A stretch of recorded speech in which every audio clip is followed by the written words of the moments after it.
Good morning, good afternoon, good evening. Welcome to another episode of Voices for Excellence. I am your host, Dr. Michael Connor, CEO and founder of the Agile Evolutionary Group, and of course, the proud host of VFE.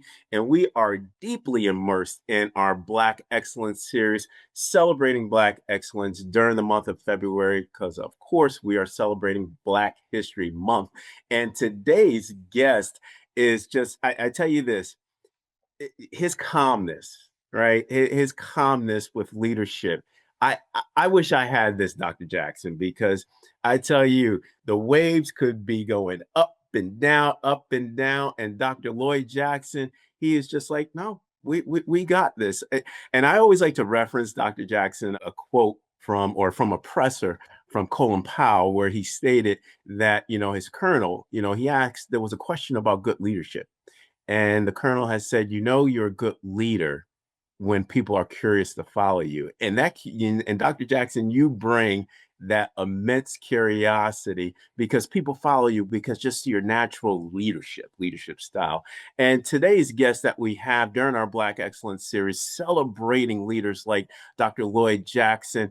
I can't wait for my audience and the participants here to be able just to engage in your leadership signature, engage and unpack specific leadership strategies, but more on the lines of that collective calmness that you have within your leadership signature. And Dr. Lloyd Jackson is the proud superintendent of Texarkana, Arkansas School District and let me get this right, Texarkana, Arkansas, right? You got it. Yeah, we're the Twin City. The Twin City. You say that fast about 10, 15 times. But again, I'm just so happy to have him here. And I can tell you where the calmness comes from because, he is a part of the oldest and the coldest fraternity, Alpha Phi Alpha Fraternity Incorporated.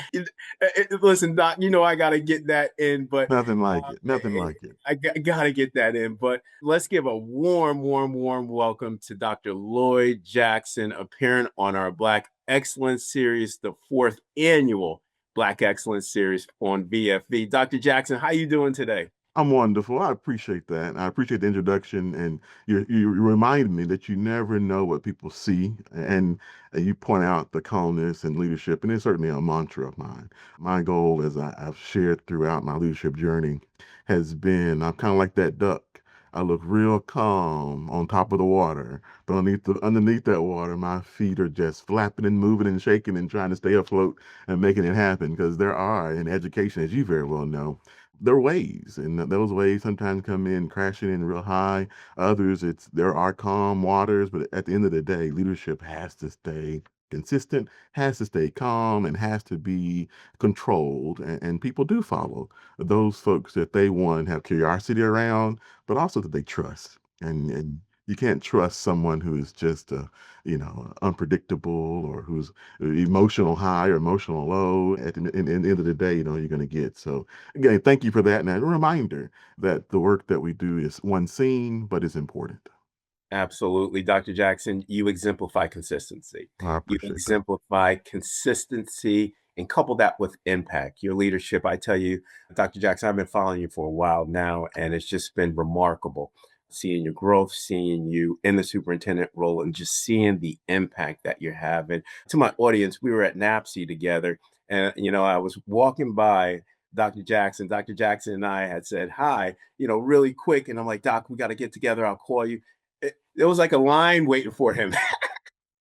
It was a line waiting for Dr. Jackson. I'm just happy. I just walked by and he acknowledged me. But Doc, so good to have you here. But your tenure in education, Doc, has influenced many stakeholders and students. Most recently, you were appointed as a superintendent of Texarkana, Arkansas School District, where you are not only the superintendent, but you're a proud alumnus. So for my VFE audience who do not know Dr. Lloyd Jackson, what song unpacks your leadership signature and influence within this ecosphere?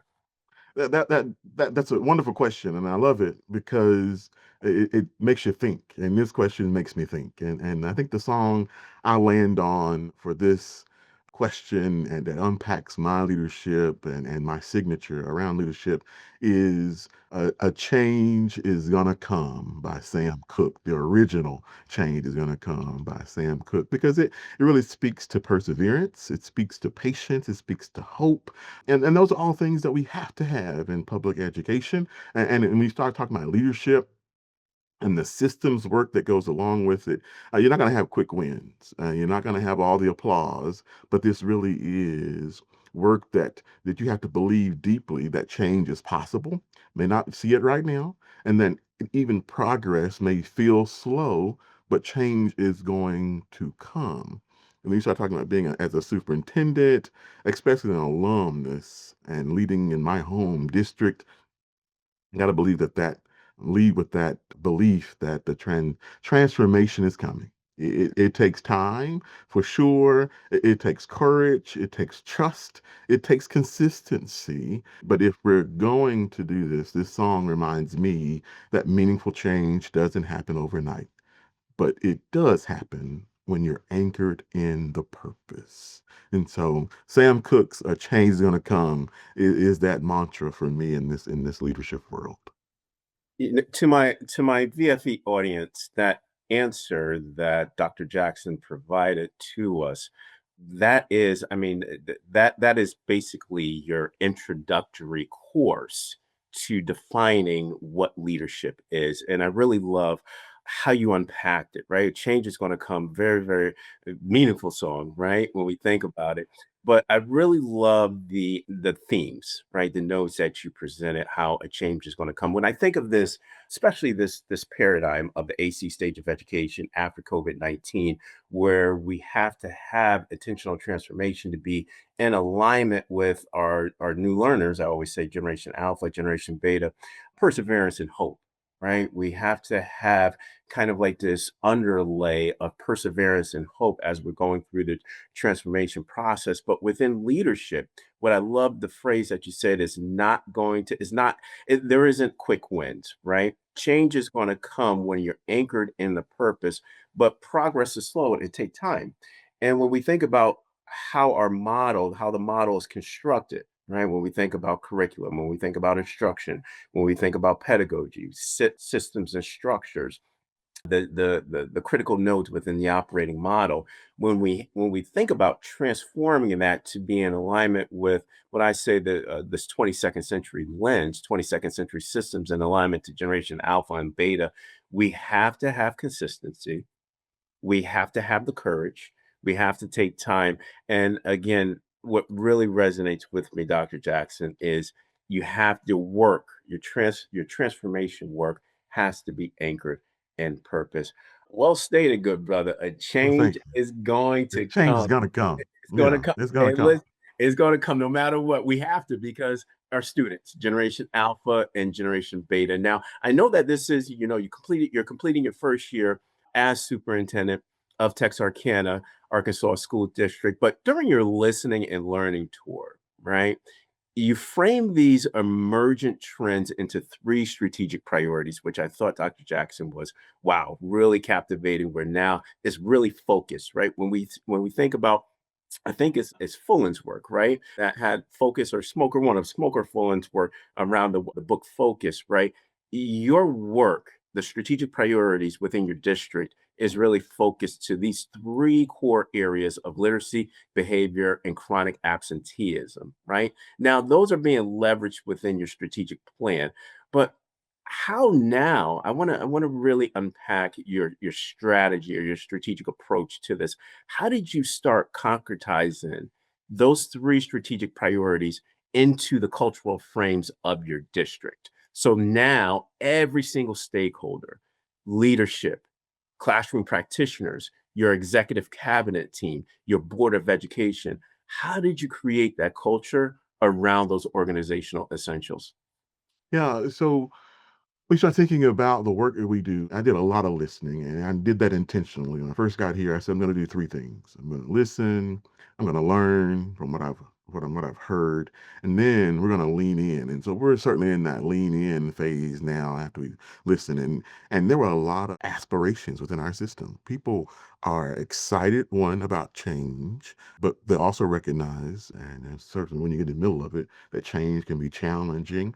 And so, how do you focus that so it doesn't feel overwhelming? And so, smokers work, as you just shared, really, you got to focus it in. And when you get that focus, and the whirlwind, as you learn through Covey's four disciplines of execution, that whirlwind is always around you. But what are you trying to land? What's coming to the runway that you're trying to land? And what I kept hearing over and over again are that our students weren't consistently reading on grade level. I heard that behavior was interrupting learning, and that too many of our students were simply not present in school, and that it may for various reasons. And so if those were consistent things, how do we address them? And that's when I start leveraging 4DX, the four disciplines of execution, so that we all were using the same frame as we operationalize this plan with clear goals, some lead measures. We even have visible scoreboard across our system and at the building level, even at the district level, and then have that weekly accountability rhythm. And we're talking about these three things. And if the work is not tied to these three things, then that becomes an ancillary conversation. But the major conversations now, do the other things still have to happen? Yes, the whirlwinds of the work has to still go on. We're still dealing with parent engagement. We're still dealing with communications. We're still dealing with all those other pieces. But our data is focused in, and we're having clear conversations. We're having purposeful conversations and consistent conversations around literacy, attendance, and behavior, and the actions that we're taking. We're measuring those, we're putting those on a visible scoreboard, and we talk openly about those three priorities at every level. As you just shared, I meet every month with four different partnership groups: our students, our teachers, classified staff, as well as our parents. Well, guess what we're talking about? We're talking about both the decisions the district is making, but also what things we're doing around literacy, behavior, and our chronic absenteeism, so that that becomes just a daily routine. And what I've heard from our leadership over and over again, and ironically, every Monday morning, our executive team, which includes all of our principals and department heads, sit at a table, hour and a half at most. We try to do no more than 2 hours of sitting at the table talking through our plans for the year, having an accountability conversation, and making sure we're all collaborating and coordinating our efforts. Every first Monday of the month, we do a leadership focus. And so we have one of our leaders will share out some of their learning. We almost get a 15-minute book study every month, that we get the whole book in 15 minutes where we get to expand our knowledge. And just this Monday, one of our leaders brought the book Focus. And in their conversation, they shared authentically that, when I brought this book back out to kind of refresh my mind around it and present this presentation on it, I thought I had to have a big old long checklist. You know what? We need to start doing this. We need to start doing this. And what I found was it was affirming some of the things that we have been doing for the last year and a half. I see that we are focused in, that we are being intentional around our work. And so that was affirmation that our focus on those three, what we call big rocks, or those three wildly important goals, are speaking to our leaders. And if it's speaking to them, then they're speaking that same language within on their campuses, and then that trickles down to our students and families. And it's been impactful, and certainly a shift for us as people finally see how their daily work, everything they do every day, is connected to student outcomes and student success. Dr. Jackson, lucid, concise, right? Because as you were stating your answers or strategies that you were providing, I was putting it more in this kind of scientific frame around operationalizing performance management. And one thing about strategic performance management is the focus around specific core priorities. And anything else that deviates outside of those core priorities would be considered exception processing, right? Work that's not focused towards the organizational objectives and goals. And the three big priorities of literacy behavior, and attendance. And what I love about this, and to my VFE audience, Dr. Jackson calls it the scoreboards, right? When we think about the emulation, those are the same thing as scorecards, where now we're monitoring and measuring the specific KPIs within that scorecard. And what I love about it, right, is measurement focused. But Dr. Jackson, you have your leaders, you have your teachers, you have the weekly leadership focus meetings, intentional to create organizational alignment and organizational coherence, where now the acceleration, the the explicitness of the acceleration to be able to increase literacy outcomes, to be able to decrease chronic absenteeism, and to be able to improve behaviors within the classrooms. Wow, it doesn't matter what school you go to within the district, you're going to see that level of focus and that level of coherence in those three critical areas. Very intentional, Dr. Jackson. That's why I said that, the strategy is lucid. But throughout your first year as superintendent, right, of schools, you intentionally analyze the district assessment practices. I love this, Dr. Jackson. Absolutely love this, right? Because I believe that this is a necessity in the context of having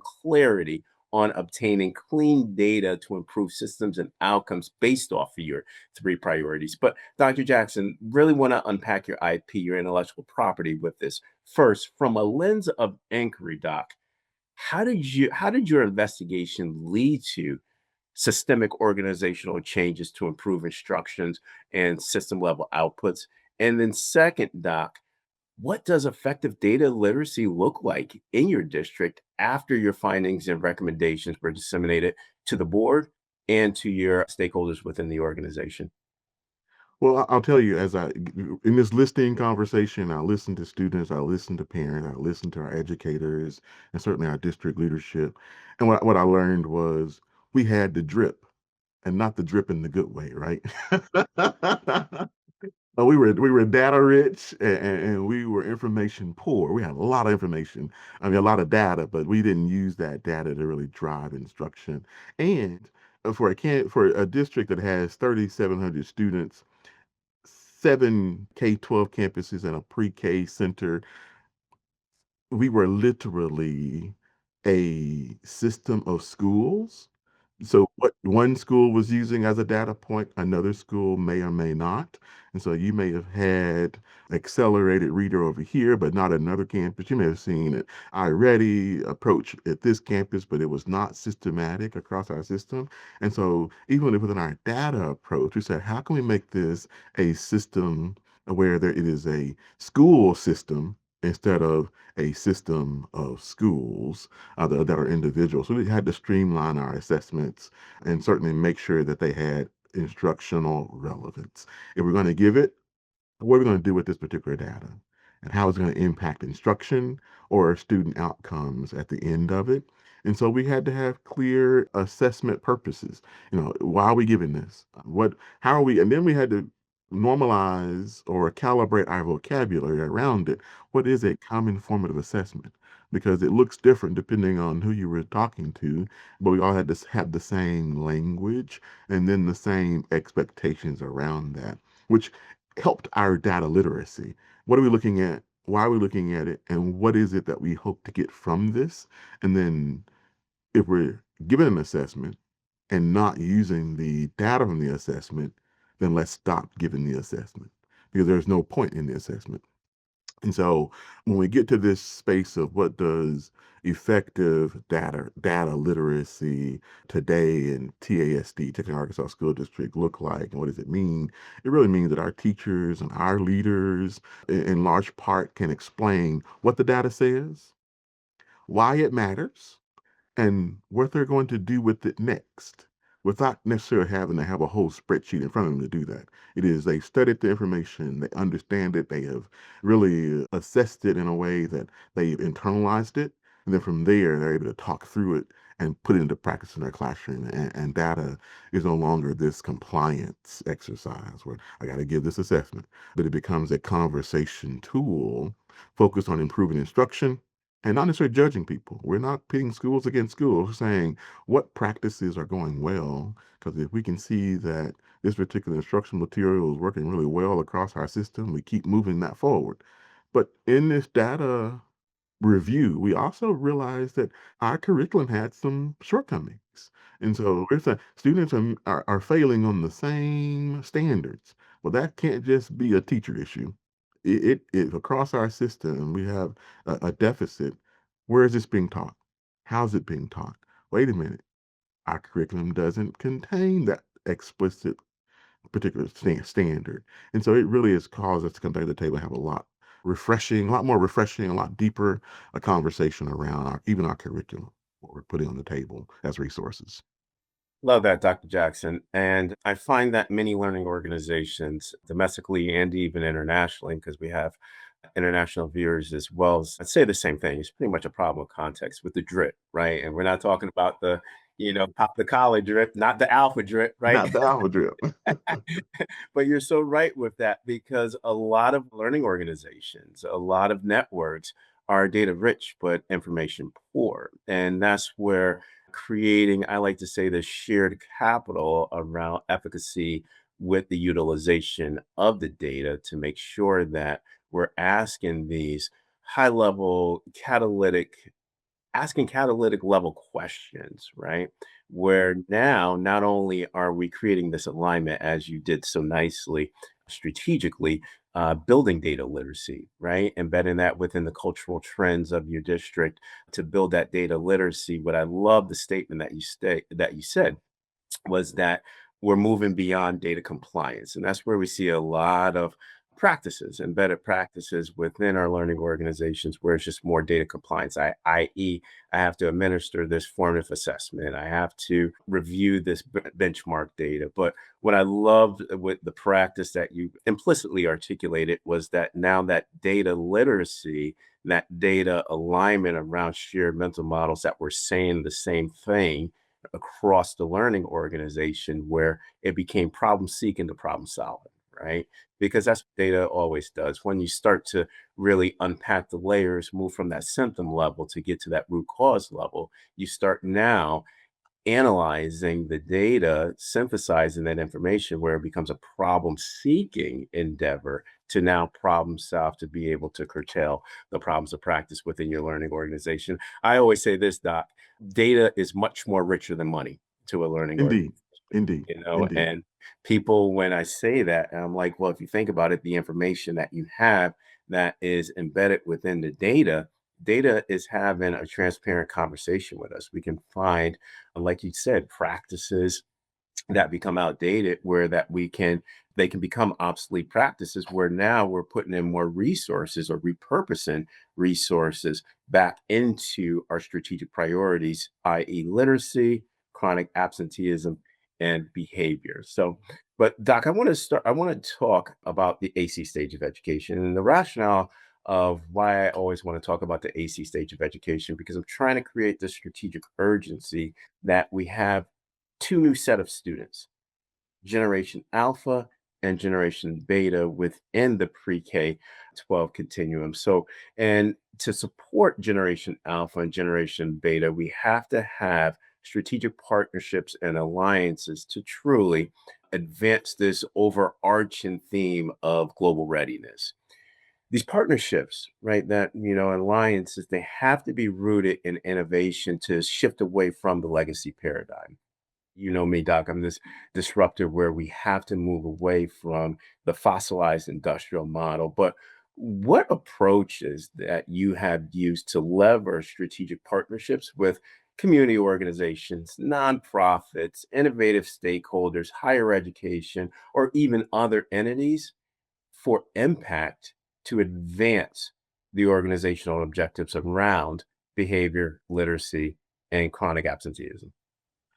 So every leader, when they come into a new system, and I would encourage every leader annually, even if you're in the same system for several years, should do a real review of those partnerships. What are you doing?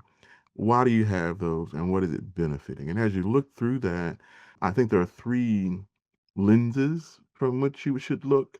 One is it mission aligned? Does it align to our mission and our vision for where we're headed? Because oftentimes people always have a solution before they even have what the problem is. And so they want to sell you a solution. Well, let's talk about what my issues are first. So does this align to my mission? And then is how do we make sure that this relationship is outcome based and outcome driven? And so that third lens is how do we make sure we have mutual accountability? That we are mutually accountable to the outcomes that are on the table. Because you can spend a lot of, if not money, a lot of time with partners, and there be no benefit to that that aligns to a mission or align to something that's outcome. One of the things, just as an ancillary note, that we are doing this year, and it's a innovation and certainly a disruptor is outcome based contracting. And so bringing in people to provide services like tutoring or things of that nature, and we're saying 70% of this contract you're going to get. The 30% is going to be based on your outcomes. And so what can you guarantee? So you get us the 10%, you get another 10%. So we have outcome based contracting to ensure that it's mission aligned, outcome driven, and that we have mutual accountability in this work. So whether it's a community organization, higher education, or even if it's industry, we have to start with one question. What problem are we solving together that we as a system cannot solve alone? And there are some problems out there that, are bigger than us. We need some additional partners. And then that becomes our jump off point to finding those partners instead of what we oftentimes see in education is I have this beautiful solution. Now, help me come find the problem that's in your system that will make this solution fit.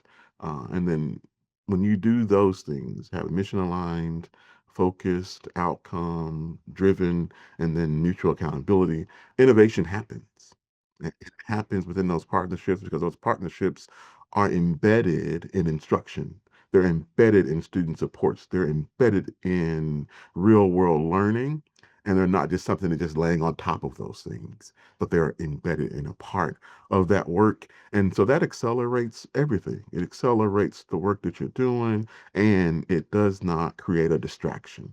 Because sometimes you got to stop the real work to go do this partnership, whatever that partnership may be. I got to go do this photo op. I got to go do this particular compliance piece as a part of this grant or as a part of this particular industry need that we have out here. But we embed it into the work that we're doing. And again, what problem we're trying to solve, then go find that partnership and make sure that contractually, if not contractually, within a memorandum of understanding, here are our expectations to ensure that we have mutual accountability in this process.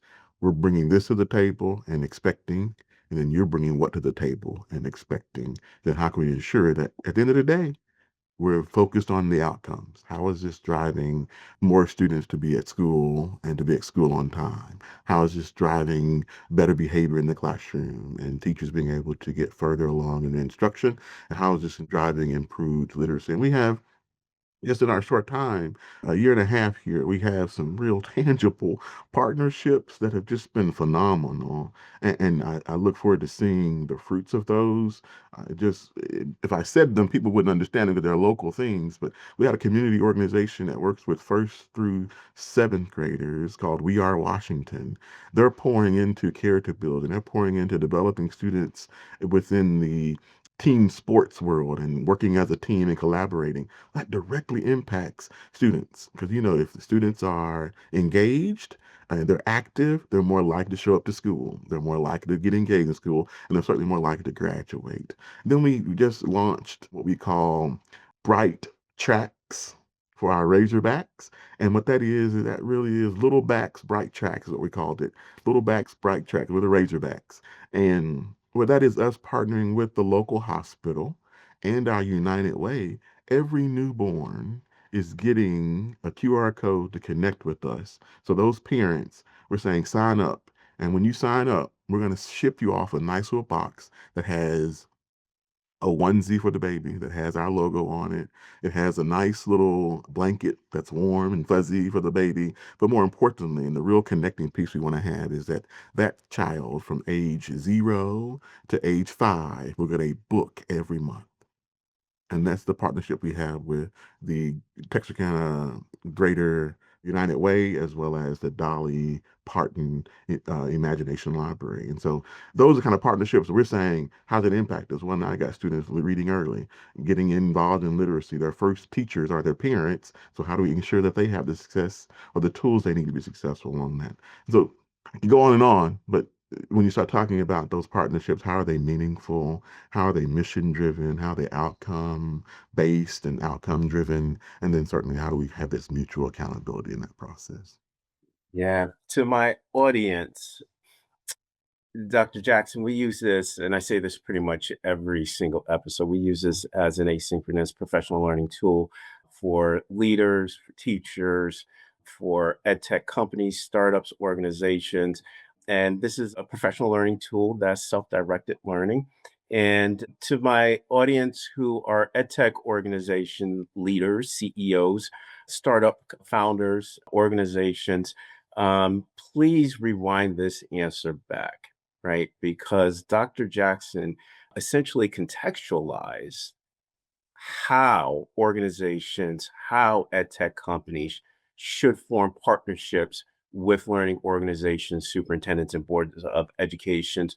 Dr. Jackson, you essentially kind of basically took every single sentiment and statement I said at Ed Tech Week to ed tech founders and CEOs and companies because I stated this in at Ed Tech Week is that if if a company does not know my kids or do not understand my kids or understand the priorities, then there's the partnership is not even going to form. Before you even come in, you need to have a baseline understanding of what the core problems or the core conundrums that we're facing as a learning organization and to be aligned, i.e., going back to your first focus, which is being mission aligned, so that now the solution can accelerate the outcomes to accelerate the partnership where now we're closing specific gaps, where we're accelerating literacy, where we're looking at chronic absenteeism intentionally. I really love this innovation and I hope all of our superintendents across the country move to more of outcome based contracts, right? Because it goes back to your third principle that you highlighted, which is around this, I like to say, reciprocal accountability between partner and learning organization. Well stated, Dr. Jackson, because again, the essential questions, again, back to my audience, to the edtech founders, companies, organizational leaders, CEOs, this is exactly what learning organization leaders, superintendents, CEOs are looking for. If your product or solution is mission aligned, the outcomes, right? Ensuring that's outcome based and outcome driven, but more importantly, as Dr. Jackson stated, that mutual accountability. There's a Dr. Jackson, there's a lot of new solutions that are out there and seeking partnerships, right? Seeking partnerships with learning organizations. But again, the intentionality to see if there's a direct alignment and how you can actually close specific gaps or problems of practice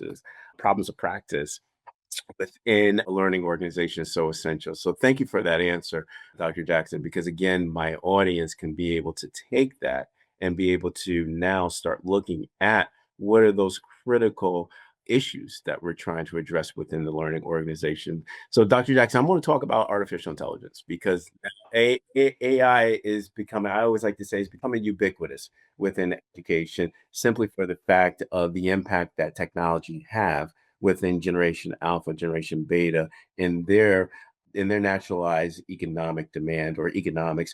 But AI is transforming every single sector, Doc. Now, within my 22nd century model, I always want to bring this up, right? I always state that we have to have this systems level shift to now creating learning environments that are rooted in what I call learning ecosystems that are AI centric. So now, from your lens as a superintendent, Doc, what do you believe is the vision of AI in education for these next two generations, Generation Alpha, Generation Beta, to be AC 2035 ready? And the rationale, I say this, Doc, and Doc, that means both you and I, we're getting old. Our kindergartners right now, they're anticipated. Now listen to this, Doc. You're gonna laugh. They're anticipated to retire from the workforce in 2080. 2080. Our babies right now, our K babies. 2080 is when they're going to be like, I'm retiring. I'm done. I'm done. So, right. That's a long time, Doc. Oh, that's a long time. That's a Long long time, time. brother. Long time. But here's the thing: we have to create learning environments that are preparing them for this retirement age or this retirement year of 2080. So, how are you approaching this? Right? How are you now approaching disruptive technologies and AI to become the utility within your learning organization? Yeah, and I'm the lead learner in all of that. My mantra in this is that AI and education has to be viewed as a force multiplier and not a replacement. And so it's allowing for generation alpha and beta to have personalized learning. So how do we facilitate that? It's going to reduce, and it's certainly already, I think if you use it now, reduce the administrative burden. There's some things that I used to have to do, I don't have to do anymore. And I leverage artificial intelligence to help me draft that soft email because I'm a math guy. And so I'm one of those, you need to sit down, you need to stop and don't do it again. And I ask AI, now make it sound professional and cute because I don't want to offend anybody. And so it reduces some of that administrative burden. It expands our access to high quality instruction if we use it well. I've been using Notebook LM, and in Google Notebook LM, I'm able to create we're doing a book study as a leadership team. So I'm creating podcasts that I'm not having to sit there and do myself. I'll let AI generate those. And so now I have this personalized learning. You can go in there, you can fast forward, you can pause it, you can double the speed if you need to. And then if you don't like listening to it, I put a video together, all in the same vein. And so, how do you leverage those to have high quality instruction, even with our classrooms? And I think if we use it well, it can strengthen and certainly not replace human relationships. Because I'm not having to spend as much time doing those administrative tasks. So I can spend a little more time building that trust, building those relationships. But I can also, again, if you leverage it well, you can use it in order to find out the best gift for my wife. Or think through what are some potential. One thing we did was pretty interesting. Last Christmas break, took a cruise this one, but the last one we took a trip to Savannah, and it was really my introduction to how do I use AI differently. And so I leveraged AI and I said, I'm taking a trip from Texarkana. We did a road trip to Savannah, Georgia. Map it out. We're going to spend the night, at least one night along this journey. Show me where I'm needing to stop to do gas because I got this type of car. It gets this many miles to the gallon, and I want to stop at a Love's along the way if I can. And so it mapped out our entire trip. Share with me where we should stay. Here's some good recommendations because there are some great restaurants next to it. Here's some places to stop. You can do lunch here, breakfast here, dinner here. When you get to Savannah, here's your itinerary. And I'm thinking it would have taken me weeks to figure out the best trip and to show that to my wife. She said, because she's the planner in our family, she's the one who thinks through all the things. And she said later on after that, she said, you know what? You giving me that particular plan and we refining it together showed me that you really were invested in this, that you really were thinking about how to make this trip special. And that spoke to me. I'm thinking that's building relationships again, interactions, and using AI to do that. And so, as we look at this strategic approach to the work around AI, and you look at it from the lens of instructional priorities, now how do we use this tool to support literacy with adaptive tools?